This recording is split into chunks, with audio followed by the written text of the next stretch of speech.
ونصلي على رسوله الكريم أما بعد فأعوذ بالله من الشيطان الرجيم بسم الله الرحمن الرحيم لقد كان لكم فيهم أسوة حسنة وقال النبي صلى الله عليه وسلم إنما بعثت معلما أو كما قال عليه السلام.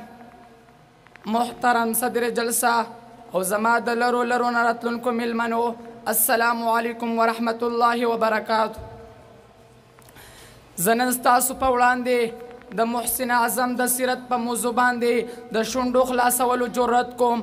محترمو اوریدونکو د سیرت معنی ده د چا کارنامې او کارکردګو باندې احاطه کول، لیکن تر نن تاریخ پورې داسې یو محدث، مفسر، مقرر، مدبر او مورخ نه دی پیدا شوی چې د نبی کریم صلی الله علیه وسلم په سیرت احاطه کړي وي. لہذا زه هم د وخت د کمې د وجې یو څو خبرې کول غواړم. محترم اوریدونکو، زما د آقا سید الانبیاء چې څنګه صورت حسین وو دغسې سیرت هم حسین دی. په صورت کې جمال وو او په سیرت کې کمال دی. زما د محبوب د سیرت باب دومره وسیع دی چې د نبی رفیقه، ازواج مطهرات کې لایقه، په امت کې شفیقه، په اخلاقو کې خلیقه، په کائنات کې بسلیقه، په شان کې عجیبه، انتہائی خوش نصیبه او د الله حبیبه حضرت عائشہ صدیقه رضی الله تعالی عنها فرمائی کان خلق القرآن. ټول قرآن زما د محبوب سیرت دی. قدرمندو اوریدونکو، زما پیغمبر داسې امید دی چې ټول کائنات کې استاد نشته او داسې استاد دی چې ټول کائنات یې شاګردان دي. یتیم داسې دی چې نه یې پلار شته نه یې نیکه، په ټوله مکه کې لوارث ښکاري او وارث داسې دی چې د ټولو لوارثو امت وارث دی. حسین داسې دی چې یوسف علیه السلام ښځو ولیدو خپلې ګوتې کټ کړې او زما محبوب چې چا ولیدو خپل بچي د الله په لار کې شهیدان کړل.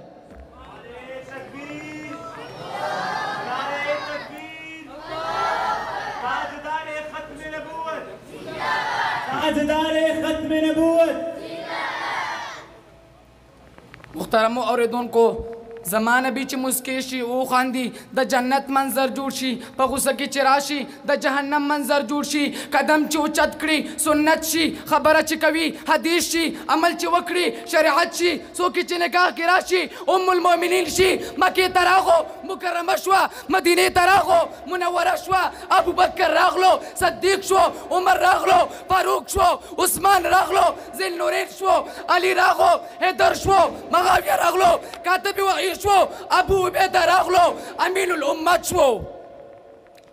ډاکوان او غلان راغلل، محافظین شول، فاسق راغو نو زاهد شو، د عربو شپونې راغو د زمانې مقتدا شو. دا ټول انقلاب څنګه راغلو؟ دا انقلاب د نبی کریم صلی الله علیه وسلم د محنت توجه راغو. دا انقلاب د نبی کریم صلی الله علیه وسلم په سیرت باندې د عمل کولو توجه راغلو. دا انقلاب د سیرت النبوي د تعلیماتو د برکت توجه راغلو. دا انقلاب د سیرت النبوي خپل امام جوړولو توجه راغلو. قدرمندو اوریدونکو، نن هم هغه هدایت ربانی او دعوت آسمانی موجود دي. د سیرت جلسې هم ډیرې کیږي، د عید میلاد النبوي لوی لوی جلسونه ویستل کیږي، لیکن هغه فضا او ماحول نشته کوم چې د صحابه کرامو په دور کې وو.